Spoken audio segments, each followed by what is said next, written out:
We've got a nice agenda this morning. Be talking about that. I want to first kind of go through, remind everybody, we are filming and we are recording. So at the end, when we have questions, please wait for Amanda and or David to come to you with a microphone so that we can get your question recorded. So when the answer is also recorded, people can make sense of that. Couple things. We'll talk about upcoming events that are coming. Our annual meeting, which is coming up here soon. Bo Barnett's going to talk about the projects we have going for the summer, several of those that are out there, and some of the timing on those items. David's going to give you an update on the Shell Ring project. Rich Spear will talk about volunteers and the need that CSA and ASPO have to recruit volunteers and some of the tasks that we have going forward that we're recruiting for right away. Toby McSwain will give you an update on safety and security and talk about a report from the short-term rental as we go into season. I'm sure everybody's interested in the upcoming things that will be happening this summer. And then we'll do questions and comments at the end again. So with that, next Circle to Circle. Actually, there's a Circle to Circle meeting happening right now. My understanding is that basically they've gone to week meetings as they try to get their recommendations to town council by this July, I believe is their date. So lots of activity going on down there. With the Circle to Circle committee, Paul Crunkleton, our representative on there, is at the meeting this morning. Certainly let Paul know of any thoughts or concerns you have as well. So he's trying to express those as he goes through this process with Circle to Circle. But again, the next meeting is next Wednesday at 8:30. It is at Town Hall in the council chambers. ASPO board meeting will be May 19th at 9 a.m. here at the community center. CSA board meeting, we are still determining the time and date. We are going to have it here, but it will be the 19th or the 20th at this point, and we'll get an update on that. We're going to try to keep it where it is, but we'll see. We've got a conflict with another event happening here at the community center, so we're working around that. Holiday office hours. Admin office will close Monday, May 30th for Memorial Day. Offices will reopen on Tuesday, May 31st at 8 a.m. And then our June community coffee will be on June 1st, so first day of the month, next month. Our annual ASPO and CSA board meeting, combined board meeting, will be Monday, May 9th, coming up next Monday, this coming Monday, at 3 o'clock at Sea Pines Country Club. We hope you can all attend. Meeting agendas are posted to the website right now at seapinesliving.com. We'll have a social that will follow the meeting from 4 o'clock to 5, and all property owners are invited. So hope you can make that meeting for us. With that, I'd like to turn it over to Bo and have Bo kind of go through the projects that we have coming up and some of the updates on maintenance. Bo?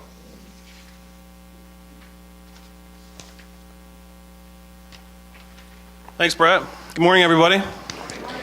We have a lot of projects going on in the maintenance department. You've probably seen a lot of activity over the last few months. It's project season all the time. So with no further ado, I have a lengthy list, so if you have any questions, please hold them to the end. I'll be happy to stay after and to any questions or publicly any questions, get those answered for you. Asphalt resurfacing and road work to occur on May 4th. This is in Club Course.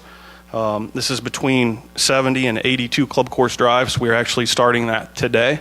It's basically just root removal in areas that roots have pushed the road up. So that is slated today, and that will be starting this afternoon. We're also going to be doing patchwork on May 5th and May 6th. This is on Plantation Drive and Sea Pines Drive.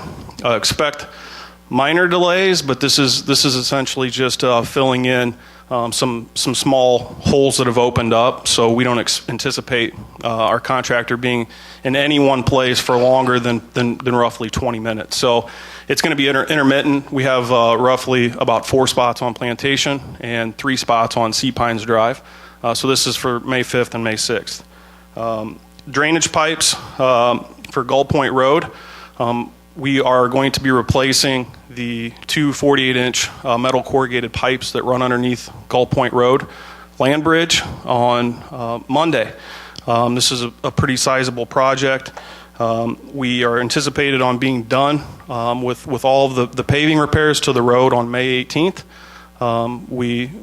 This is a much needed infrastructure upgrade to allow the water to move back and forth from the marsh side to the lagoon side in Sea Pines.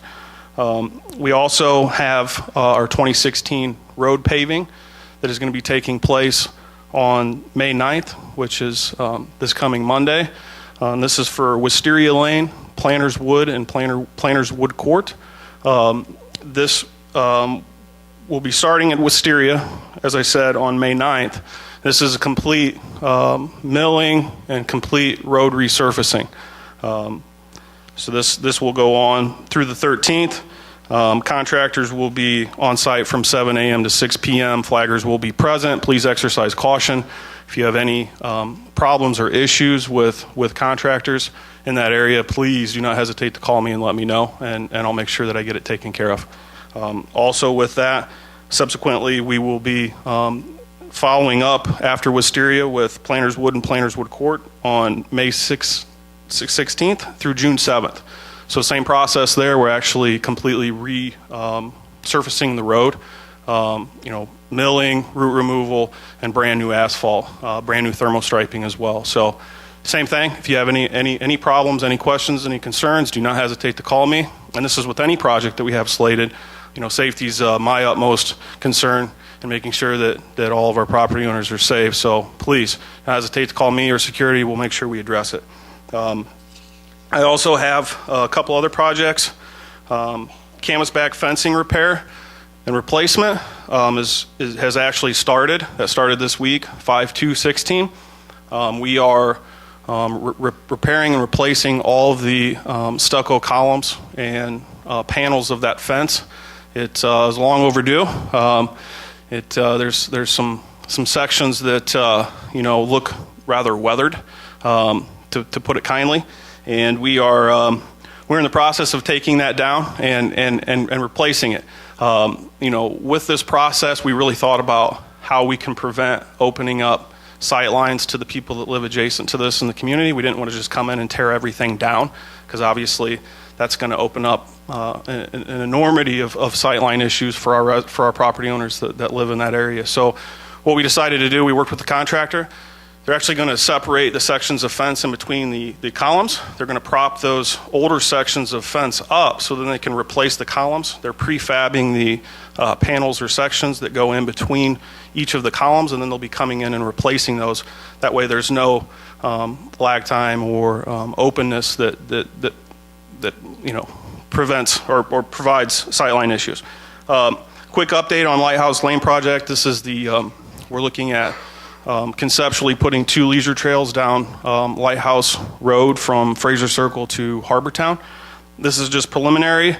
We are looking at the possibility, and I'm still in the process of working with engineers in the town to determine what the best possible solution for that is. Also, the Isle of Pines Bridge, we discovered late last year in 2015 that there was some issues that needed to be addressed with that bridge, and this is the pedestrian bridge that connects to the road. There were a couple structural issues. There was enough of a safety issue that we went ahead and budgeted for it in FY16. We're now getting that replaced. That is slated to be done on 5/13. Smaller project that we're working on, a lot of you have probably seen some removal of some plant material and a palm tree up by Sea Pine Circle at the end of Greenwood. It was brought to our attention that it was a sightline issue. I ride around in a big truck all day, so my POV or point of view is out the window of a truck, and it wasn't until we had a property owner send an email in and make a note that it was really hard to see coming out of Greenwood pulling into Sea Pine Circle. That one triangular median is the only one that CSA Sea Pines owns. The rest of those medians, with the exception of the circle, belong to the town of Hilton Head. So we went ahead. I actually had a friend pick me up, we went in a car, and I actually got to see, from their perspective, in a lower vehicle, how much that can obstruct your line of sight. So we're in the process of removing that, and we're going to put in the same type of plant material that we have at the Fraser Circle and the triangles, which is it's a coral bell heuchera, which is the long kind of inflorescent spike white flower that we have on the ends, and some red geraniums, which we have ordered, and hopefully we'll have all that in by the end of the week. I think that's everything that I have. Like I said, if you have any questions, please hold them to the end, but I'll be available for questions after the coffee. Thank you. Thanks, Bo. And with that, David, come to tell us about the shell ring.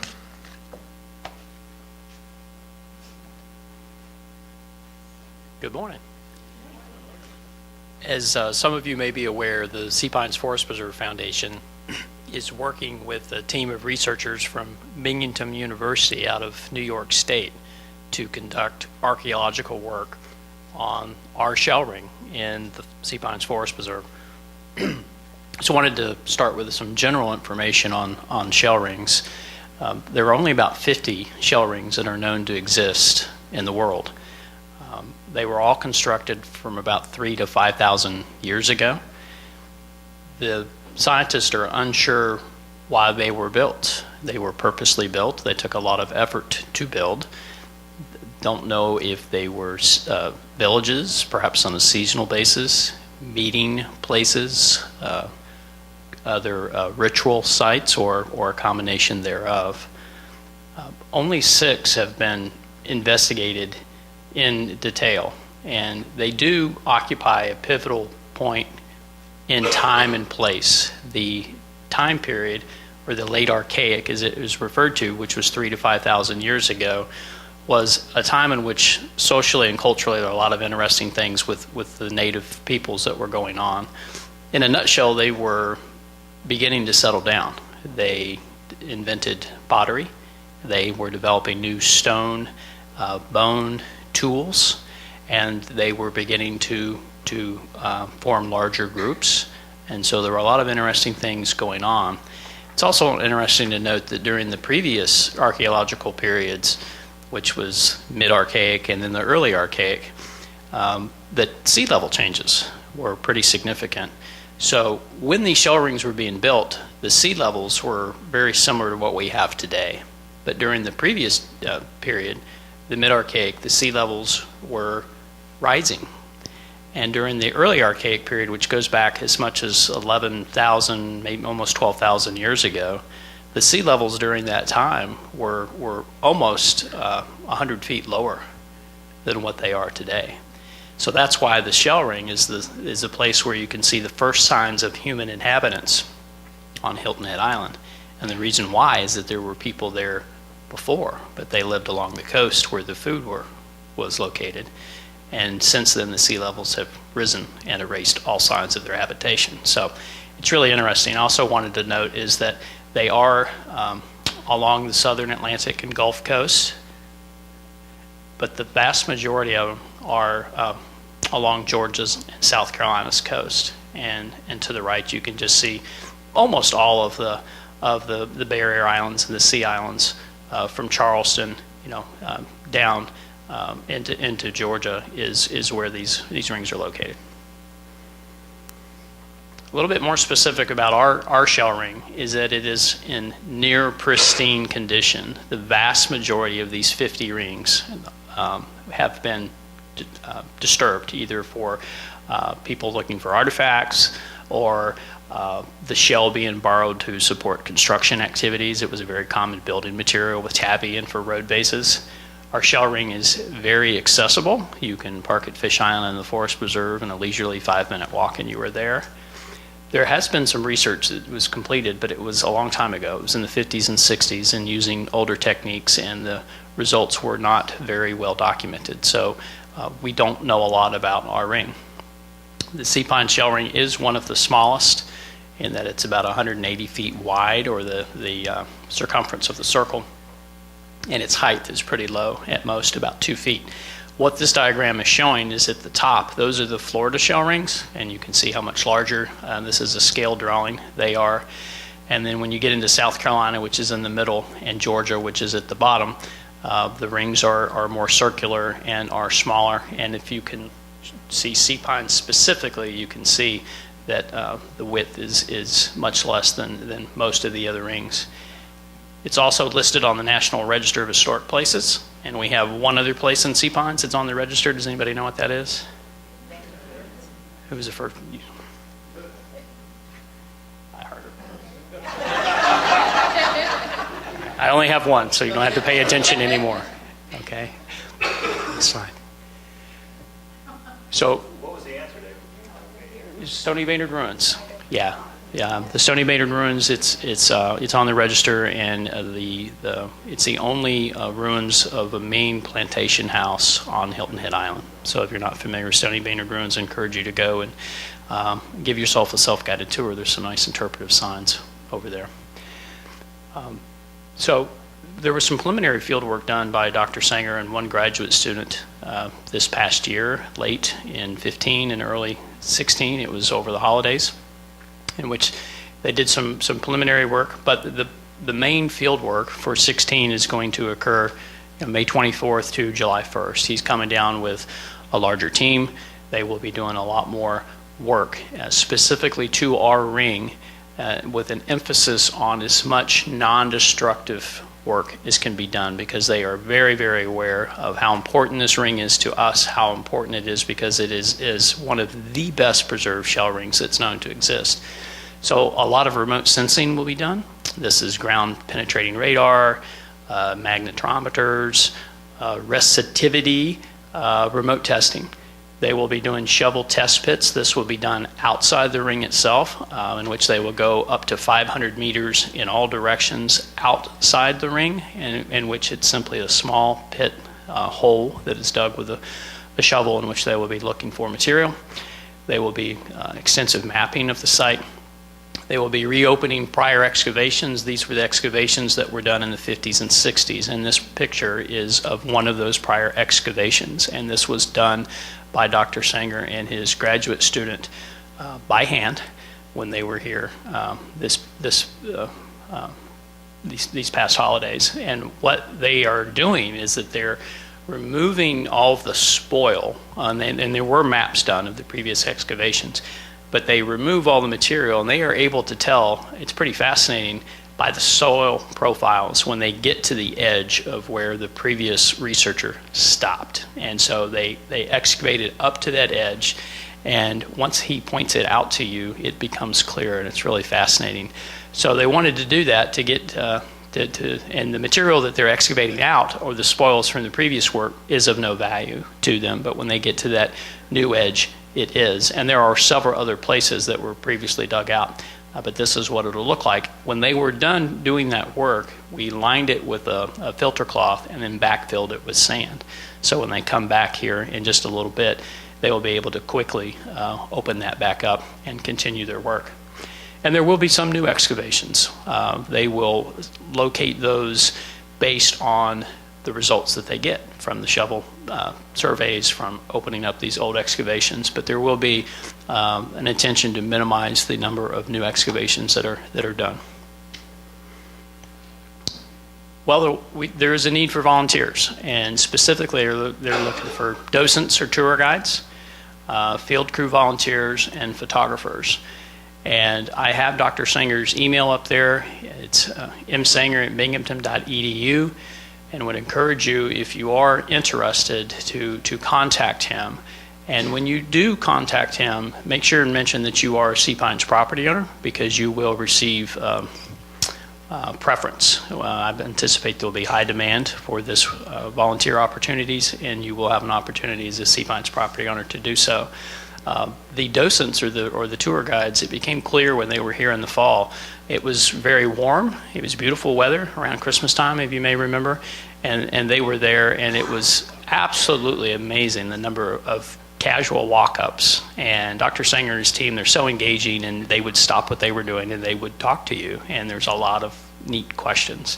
Some of the most interesting ones come from children. It was amazing, but literally hundreds of people over that 3-week time that they were there came up. But just to give you a sense for what the time commitment is that the field season is again from late May to July 1st, and it's pretty much the same for each of these opportunities, in which they're not looking for someone to be there the whole 6-week time, but because there is training involved with each of these, particularly the docents and the field crew. If you are interested, they're asking that you would dedicate yourself to at least 2 weeks during that period and 2 days a week during those weeks. So a minimum of 4 times for docents, looks like a minimum of maybe 6 times for the field crew, and there will be training opportunities for that as well. They have tentatively scheduled a couple public days in which the community at large will be able to come in. June 16th and July 1st, we will communicate with you once all that is confirmed. During those 2 days, there will be tours of the site that will be available, demonstrations, and kids' activities. Well, what can you do to help? We talked about volunteering earlier, just visiting the site. The site will not be closed while the work is being done. There may be areas that are roped off or restricted for safety reasons, but the site, for the most part, will be open during this 6-week period, and would encourage you to visit it. You can make a financial contribution to the Forest Preserve Foundation. We are a 501c3. Any contribution would be tax deductible. Dr. Sanger, through his funding, has arranged for all of the field work to be done, but there are a variety of other expenses that is not covered by that the Forest Preserve is absorbing, such as running a water line there to help them with their screening process, porta potties, tents, et cetera, et cetera. So there is a need for financial support, and if you were able to do so, please contact me, and you can designate that contribution to the shell ring project, and so we will make sure that it only is used towards the project. And then housing. Dr. Sanger, all of the housing needs have been for him and his crew, his family and his crew. The majority of the housing needs have been met. There is still roughly a 2-week window from June 20th to July 3rd, in which if anyone has a room or a wing or anything that may be available, if you were able to meet Dr. Sanger when he presented to the community in early January, he is very articulate, engaging, a very, very nice guy, lovely wife, 2 twin girls who are 3 or 4 years of age. But there is a housing need, and if you think you may be able to help us with that, if you could contact either me or Amanda, we would appreciate it. Also, there is maybe a need during that time in other ways that you may be able to help. Again, let me know if you think you may be interested, and it could be a myriad of things. It could be dinner at the house for a member or 2 of the team, or at the club, or lunch, or lunch at the site itself, pool party, something along those lines. They're going to be spending the majority of their time while they're here in the field, and they're going to be very busy doing the things that they do, but there will be times where there'll be opportunities for them to relax and to take a brief break. And if you have any thoughts or suggestions on how you may be able to help with that, that would be appreciated as well. All right, that's it. I appreciate your time.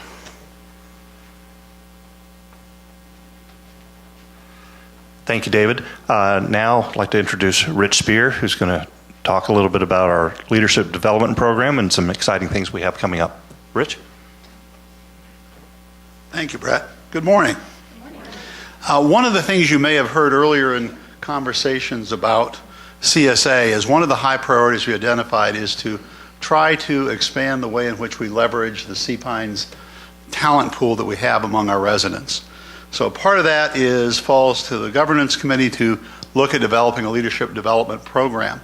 To do that, we have gone for, we want to both leverage the experience and expertise of the residents that live here in a more, in an effective way. And we also want to create a pool, a broader pool of experienced residents to serve on various committees, task forces, and the board of CSA. And so we've initiated the leadership development program, and we're doing it around projects. I spent a good bit of time with Brett and with Mark to go through what we identified as high priorities, and we're looking for help on those 2 high priorities. The first high priority that we have is to create special project teams that are working on a 3 to 6 month basis to address some critical needs. Next slide, please. So the 2 that were identified by Brett and Mark are, number 1, human resources.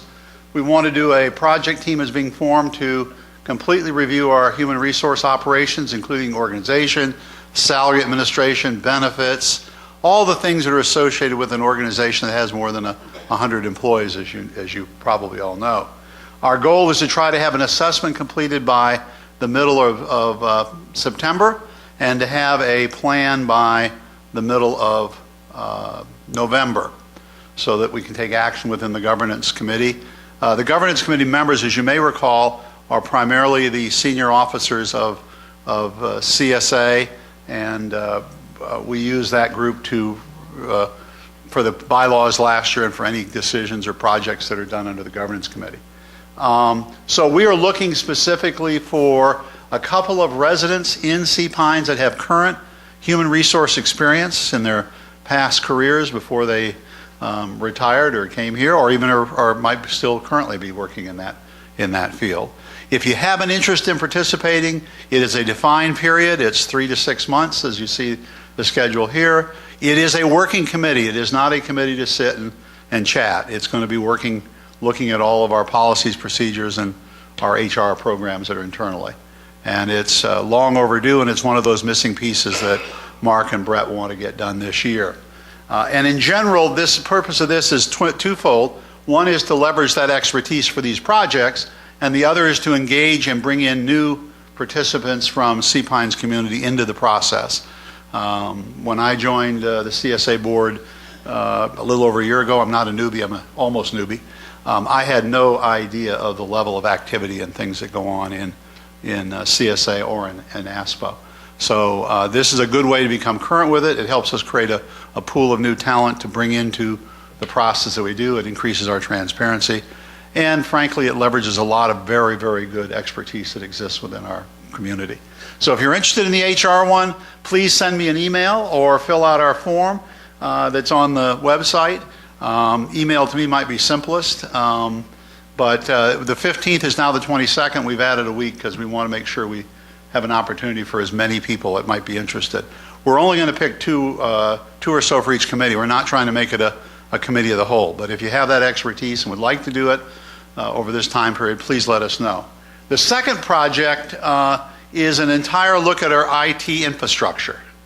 That is every piece of software, every piece of our network, security, all of the rest of it. We use a lot of different source technology that's evolved over the years. Some very special purposes for gate entry and security and other things. Some more general for administration and operations, getting ready to redo our website, things like that. But this project is going to take an overall look at all of our information environment.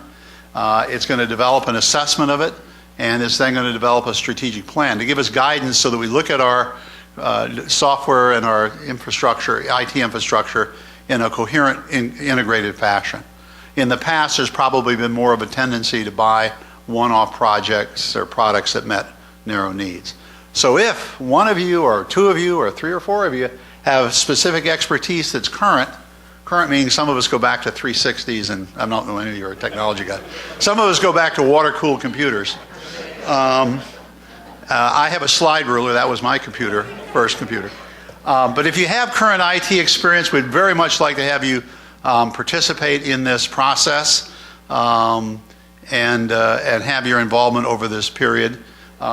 This particular project, we have reached out to a couple people that we knew of within our residents, and the chairman for this project is one of those residents that are referred to as still currently involved with it. Marianne Bassnagel, I think, is going to be our chair for this particular project team.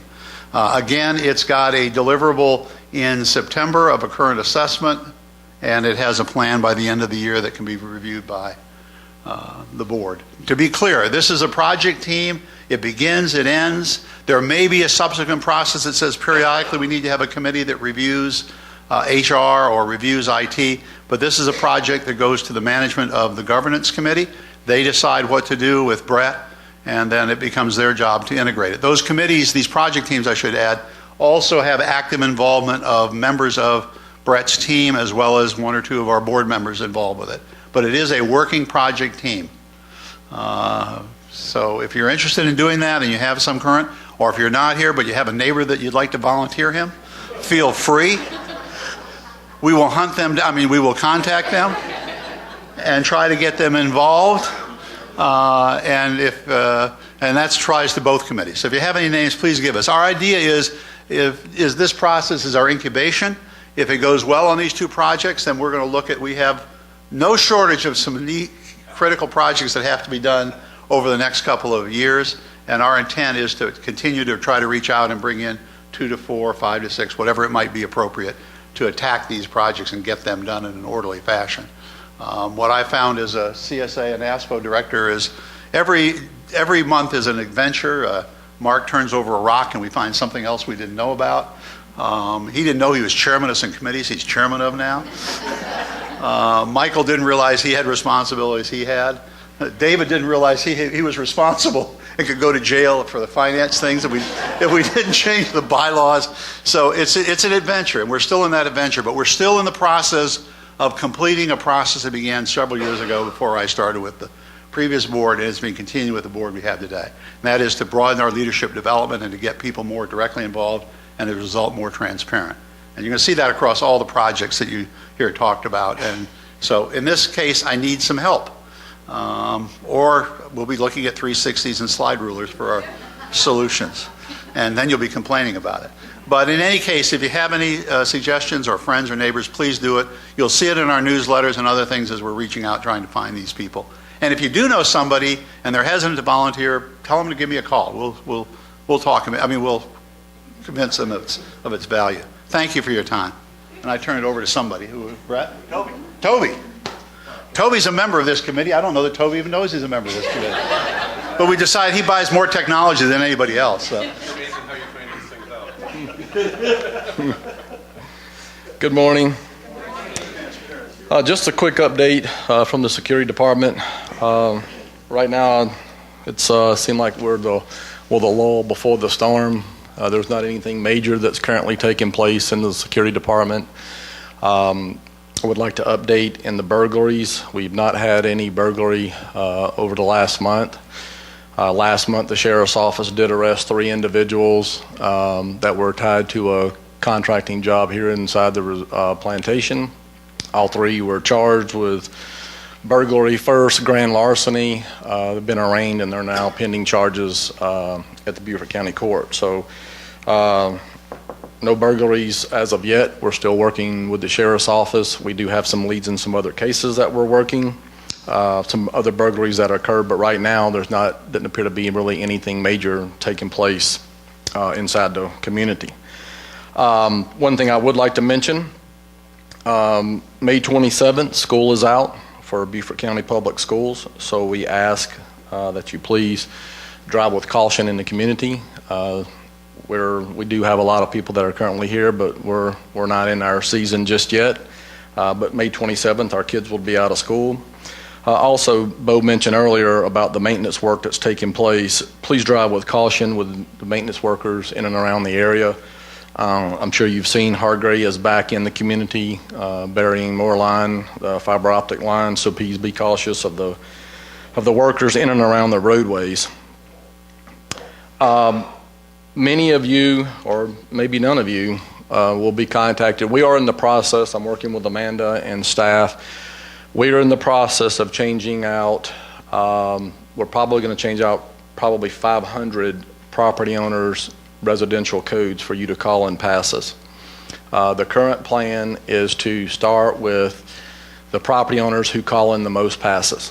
And we're going to do this. We're yet to define the way, but I feel pretty sure we're probably going to call you and ask you to come down to the office to sign for your new code if it in fact involves you.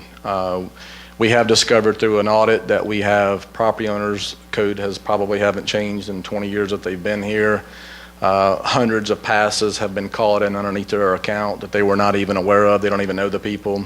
So what we're going to do, we're going to start with the top, the most, and we're going to work our way down to the bottom. So eventually, over this process, and it's not going to happen in a matter of a couple of weeks when you look at 5,900 residential homes, it's going to take us some time to get through this.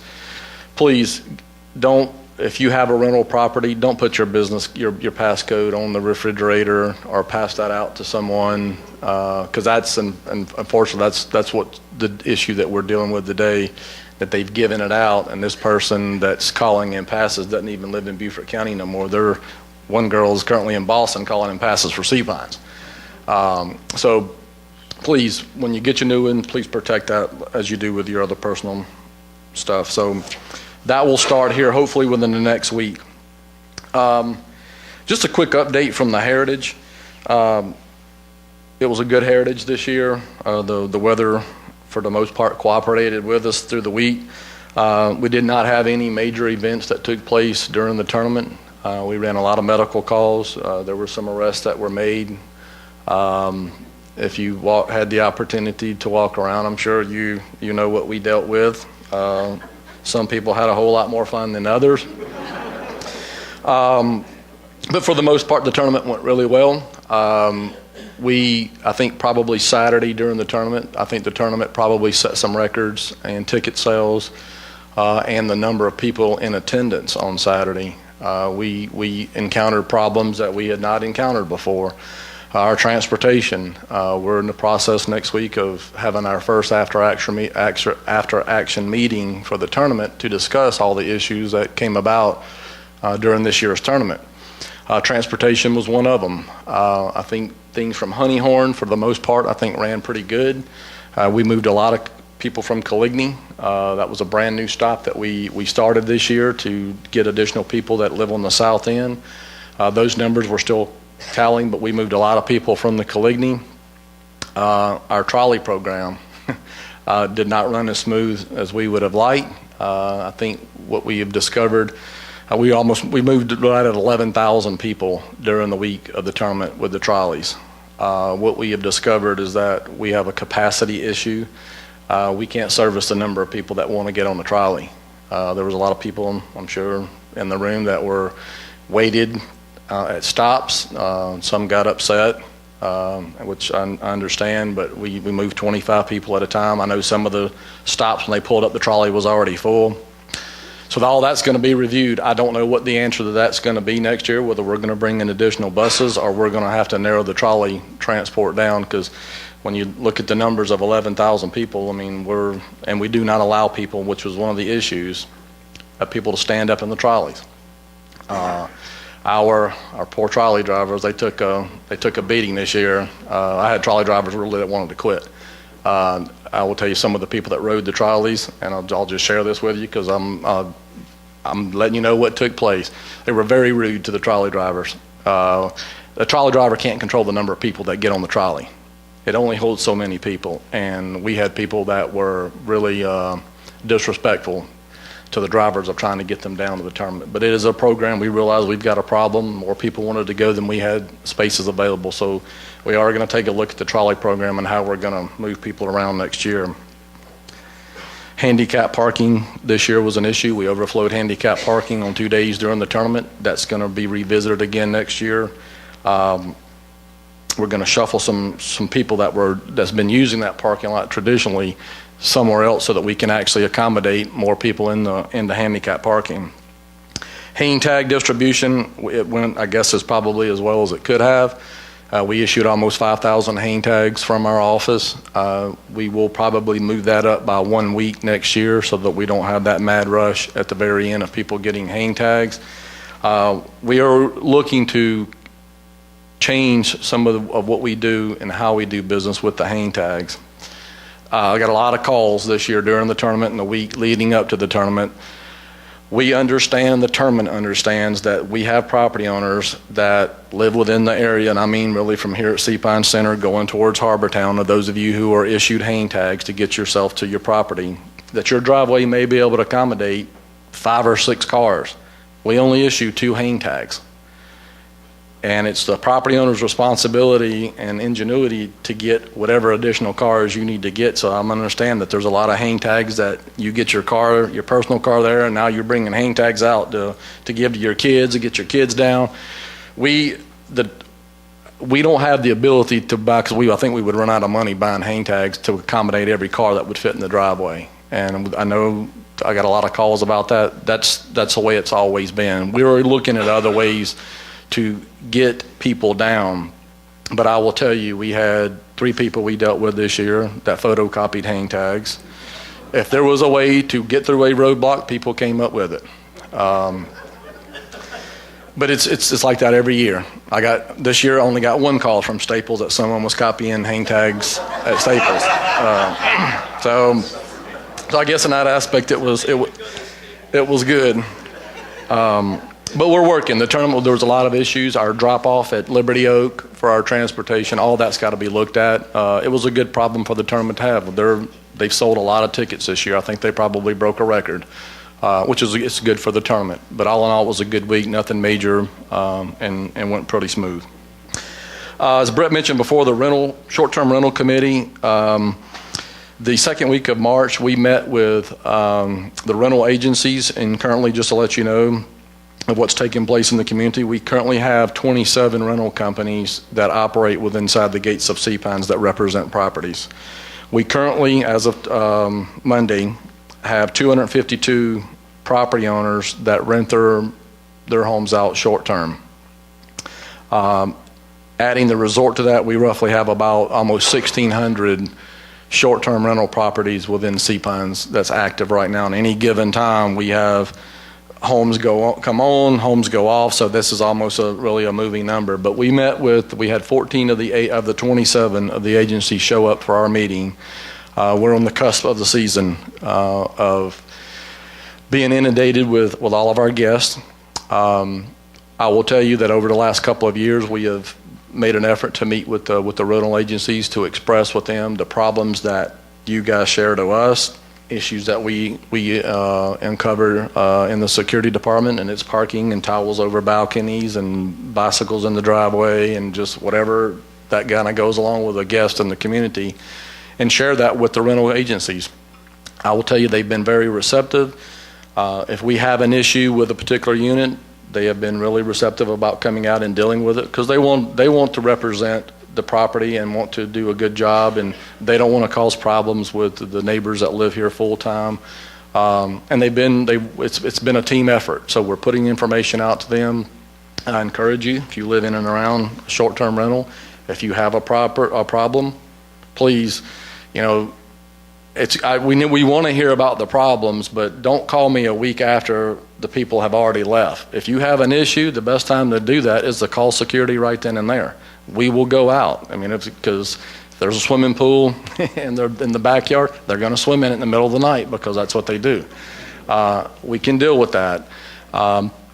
More often than not, when we knock on the door and say, look, the people that live next to you are full-time residents, they work tomorrow, can you please take your party inside? They do. They're very cooperative. So we have those that we have to write tickets to on occasion, but if you have an issue, please call us. I am communicating back with the rental agencies that represent the properties. They need to know what's taking place. If they're having a problem, more often than not, they're sending someone from their office down here to meet with the rental. So it was a very good meeting. But again, if you have issues, please let us know. The only other thing that I have, trolley season will start the full trolley season will start May 21st. I actually designed this and I can't read what I wrote here. May 21st, we'll have all the trolleys running, and that will really, the additional, because right now we have 2 routes that are running. May 21st, we start from the trolley lot. That will bring you to Harbortown now. So that will run starting May 21st. And the only other, I guess, really issue that we have that's big right now, the animals. All of our critters are out and about, moving around. We've already pulling alligators out of swimming pools. They've had their babies. They're everywhere. Please be cautious with that. If you see people feeding, harassing, any of the above, please call us. Let us know. We're already running those calls. Our visitors don't understand that it's not good to feed the alligators, and so please be careful. We have bought additional traps. I think we have about 60 traps in our inventory now. So if you have critters that are causing problems in and around your property, let us know. It's no fee to you. We'll come out, set some traps, catch whatever's crawling around. The club course, last Friday, I've gotten my second call. The coyotes, I guess, are out and about. They have been seen as of last week in the club course area. I think they are putting the final touches on our feral cat problem in the club course area. And Dave and I have discussed this. We actually think that's what's taking place over there. They're actually catching cats. Be careful, because we have had 2 reports of people walking in the forest preserve, and they have let their dogs off leash to run, and we've had coyotes chasing dogs. It's to be quite honest with you, I think it's only a matter of time before we actually have someone pet that gets hit. Because David, what do you estimate that 40, maybe 40? They're about. We don't really know how many coyotes we have in the forest preserve. We do know they're there. You will hear them in the evening, especially if a fire truck goes by. You will hear them. They'll start yipping. But they're moving out into the community. So just when you see them, you'll know what it is, because it looks like a mangy dog, skinny. So if you have anything, I'll stick around at the end of the meeting. Thank you. One quick additional update on an event coming up. For those, as Toby mentioned, Hargray is back. We are continuing with our meetings on Fridays at 2 o'clock. We'll probably do them bi-weekly. That seemed to be sufficient before we had the break for Heritage, so that'll start again here at the Community Center tomorrow afternoon, or Friday afternoon at 2 o'clock. So with that, I'd like to open it up to questions. Jerry Ginsburg, 48 Plantation Drive. I have 2 issues. One is very simple. At the Tower Beach, the gate remains up a very long time, and I've seen cars piggyback, including myself. I came in, and I don't know if I cleared or just went in after someone else. So I would recommend that be shortened. Mm-hmm. The other one is a long-standing issue from last year regarding the beach walks, the beach walk. There was one in particular at a private property sign that was removed, but there's still a gate there, and it says restricted access. And I was wondering, I know you had a memo Yes. about it. I was wondering what happened to that. A couple things. Let me handle the second one first, and then we'll let Toby talk a little bit about Tower Beach and the gate arm. We did have the Forest Preserve Board adopt a trust policy on signs, and we have sent letters out. We are currently working with council to remove the remaining signs that are out there. On the gate structures, those that are existing have been grandfathered, although the sign has to come down. They cannot be repaired, so when they get to a point where they have deteriorated to need a repair, they must be removed. And that's where we are on that. Toby, do you want to talk about Tower Beach and what we're doing? Yes, Tower Beach, we're having an issue with the exit gate arm. The vendor should already be there or on his way there to get that repaired. If you're having issues with your decal, please come in. We've replaced some decals that seem to be working much better. The ID cards, I think, are almost at 100%. So if your decal in your vehicle is not working, your property owner ID card, I think, works probably the best. But we do have someone on the scene fixing the gate arm currently. Toby, 2 other things. One was the duration of the arm that on the inbound, I think, is the question, that people were getting in after the first car goes in, the second car follows. I don't know what we can do about that, but if you can address that. The other is are we staffing Tower Beach this summer, and when does that begin? We plan to hire our short-term staff that will be at Tower Beach this summer. As far as the duration of the arm, it's really supposed to be there for 1 car at a time to go through. There is a sensor, so if someone is tailgating the next vehicle coming in, the arm will remain open so that it doesn't come down on the vehicle, but it's supposed to be 1 car at a time. Okay. Thank you. This lady? Then we'll have it. Thank you. Jane Kennedy, Bluff Villas. This is for Toby, I believe. 2 quick questions. I don't know if you can answer the first one. The tournament this year drastically reduced the amount of seating for We Grounds people. Past people, they took down the stands at 12, they reduced them at 3. drastically. Do you have any information on that? Was that a security issue, or was that a save money, or do you know? And then I have a second question for you. Now, this wasn't a security-related issue. I think that your comments have also surfaced upstairs at the Heritage office. I think you probably will see that revisited next year. I think they hear you loud and clear that I don't know if it was a money issue. I do know that a lot of people called and talked about that they want to see those back. So I would venture to say you probably will see those stands back there next year. Okay, thank you. My other question has to do with the Fraser Circle, which is beautifully redone. The speed limits going into the circle, who decides that it's 15 as you get closer? And the reason I'm bringing this up is whether it was that way always and I just didn't notice, but now as you come in from Greenwood Gate towards South Beach, you go 35, 25, 15, circle. And I tried to do that, and I've tried to do it multiple times just to see what happened.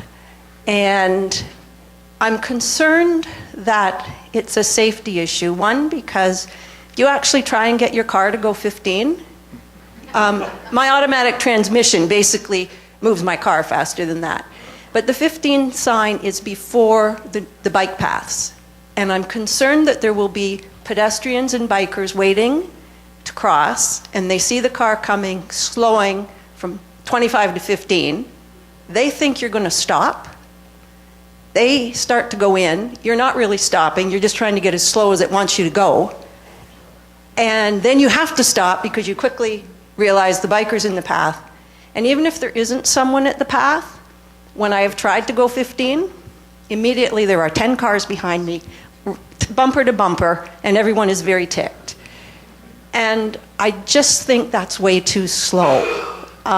Who decides what it will be, and is there any way to make that a speed limit that we'll actually follow? Thank you. I understand what your question is. I was talking to Bo here. The SCDOT regulated the speed limit in and around the circle. So when it got redesigned, their engineers decided what the speed limit was leading into the circle. So we didn't really have a play in what the suggested speed limit should be.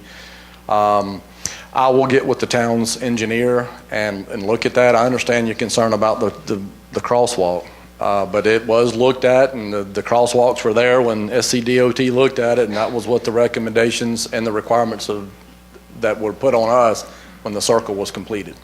You are going to have to post an officer there if you think that anyone will go 15. So if we know it's not doable, that would be great if they could maybe re-examine it. Thank you.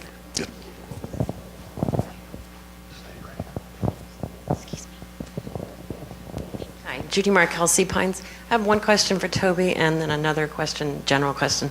What are you doing about the coyotes, trying to get rid of them? Are they in the relocation program, or? No, we're not relocating them. The fertilizer in around Fraser Circle, that's coyotes. No, I'm just kidding. I have actually been in contact with South Carolina DNR. They have an expert that we are looking to bring in to help us with the trapping and the training of our current staff, our wildlife officers, to help with the removal. Coyotes are very tough to remove. They have no known predators themselves. They're very skillful hunters. The small bird population, I don't think we have any turkeys left in the forest preserve anymore. Small deer, they're very skillful hunters. So our current plan is to bring a trapper in and trap the coyotes. Right, because I'm sure they're having babies. If I can make a couple follow-up comments, the coyotes are not native to the eastern U.S. They were introduced. Some speculate it was either natural expansion or it was purposeful release in which dog hunters were using them as surrogates for foxes. But the point is that they got introduced into South Carolina in the late 70s. They are now in every county in the state, and they are here to stay. Our first reports of coyotes and sea pines go back at least 10 years, and we're still in a transitional period in which you have the initial animals that show up.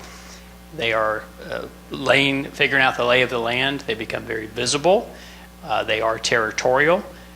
Then they will pair up into breeding pairs. They will establish territories, and they will defend those territories.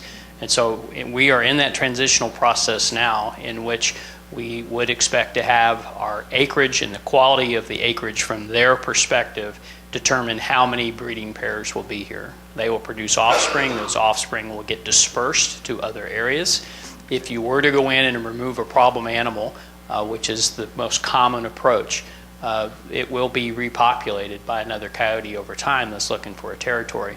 It would be virtually impossible to get rid of them. I believe they are here to stay, but there have been efforts through some very selective trapping to try to remove problem individuals. For example, if turtle nests were getting hit really hard in a particular stretch, you may try to target those individuals, but they're here to stay. Right. And then the next question, Sure. My neighbor wanted me to ask about the beach club. We were originally given 10% off food and beverage, and now it's just 10% off of food. They took it away from the beverage. Can we maybe get 20% off the food? Carrie. And that was without notice. And the neighbor goes, that was without Yeah, I was notice. sitting at the back. I wasn't planning the same thing.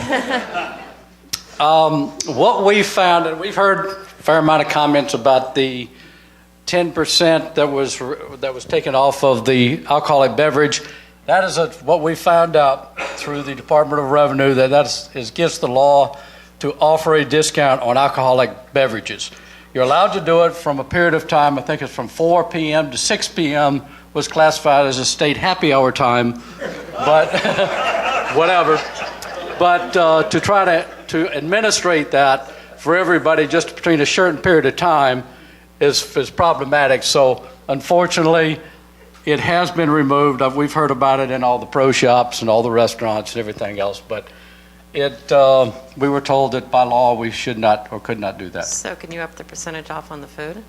I'll ask the question, but so. Now I know with the sports packages that are sold, there is a 15% that you get once you buy up to the different level of the sports packages that are being offered. It's not recognized on alcohol on that either. Yes, you're right, Mark. Thank you. Amanda. This lady. Susan Hilpert. I live on Twin Pines Road. I have a tree maintenance and a sightline question there. When you come out of Twin Pines Road to try to turn on Plantation Drive, there's a very difficult visibility situation. If you're looking to check the traffic coming from the left, there is a wonderful planting of azaleas, but you can't see past it without creeping out too far. And then there's a big old oak tree on the right that blocks the view. So if you sit back so you can see what's coming from the right, you can't see what's coming from the left, and it makes it very difficult. I know we don't want to take the oak tree out, but could we, and I'm a landscape architect from way back, I hate to remove plants, but I think we Right. need to trim those azaleas back or actually take them out so you can see what's coming from the left. And then my other concern is the overhanging trees. I noticed that one tree recently broke off way up high, and I don't remember any big winds in the last week and a half. And there are a lot of is somebody checking all those leaning trees and overhanging branches for safety? Because that's a potential death trap. Yeah, and Bo, I'll ask you to talk specifically to what you're doing on the both the sight lines and on the deadwood and what's happening. But we are actively pursuing the deadwoods and the clearings, and we're prioritizing that. But Bo, you can speak to it. Yeah, I appreciate the feedback. That helps us do our jobs better, first of all. I can create a work order for the Twin Pines and Plantation issue and take a look at it. We can either remove the azaleas or trim the azaleas. As you were all aware, it's a little harder sometimes to remove stately oaks here in the plantation because it's regulated by the town. But also if there is a safety concern, an issue, we can most certainly address that with the town and pose that question. The second part of your question for what CSA and what our maintenance department is doing to look at our arbor care and potential risk. This year we implemented a arborist inspection report, so I task my managers on a monthly basis to go around, and I actually broke the plantation out into quadrants. So each month they're responsible for a quadrant. And while we may not get everything, I wanted to try to be as proactive as possible and try to get in front of some of these issues before they happen. Now, ultimately, there's thousands and thousands of trees here, so we're not going to catch everything. That's why, we ask that, if our property owners see anything that's unsafe, please call in to our maintenance line at the main office, and we'll be happy to put a work order in, come out and take a look at it, and resolve any safety issues to make sure everybody's safe. Yeah, I think that's in general. The work order system is something that we're working on communicating out better, so more and more residents can report these things. Obviously, if we have 5,900 property owners out there looking, we're going to catch a lot more of these, especially in the safety areas. And we're looking forward to everybody utilizing that system so that Bo knows where these issues are. Okay, then I had one more item, and that is that every Friday afternoon, a landscaper or two comes in and empties their brush load on the circle there on Twin Pines. And I don't mind the brush so much, but quite often there's trash in it. Plastic, cups, bottles, cans.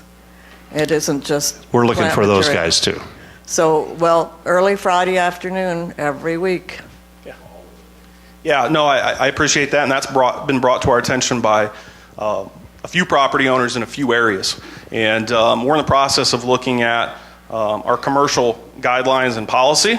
It's kind of the rules of the plantation. I'm actually bringing that before the maintenance committee tomorrow. Is our maintenance committee meeting, and I've made some amendments to that policy to bring about before the committee and roundtable and get some suggestions. But obviously, with your comments in mind, it's for natural debris only. It's not for plastic or bottles or metal or any of those types of flower pots or any of those types of debris, because that ultimately wears on our tub grinder, which we use to process the green waste, which we then provide back to the community in the form of mulch. So it's, there's checks and balances that need to be in place when we're looking at that. And it's also for residents and property owners only. It's not for commercial landscapers to put debris in those piles. So we're looking for both, for any kind of debris that's in there that's not supposed to be there, and any landscaper that might be putting debris in those piles.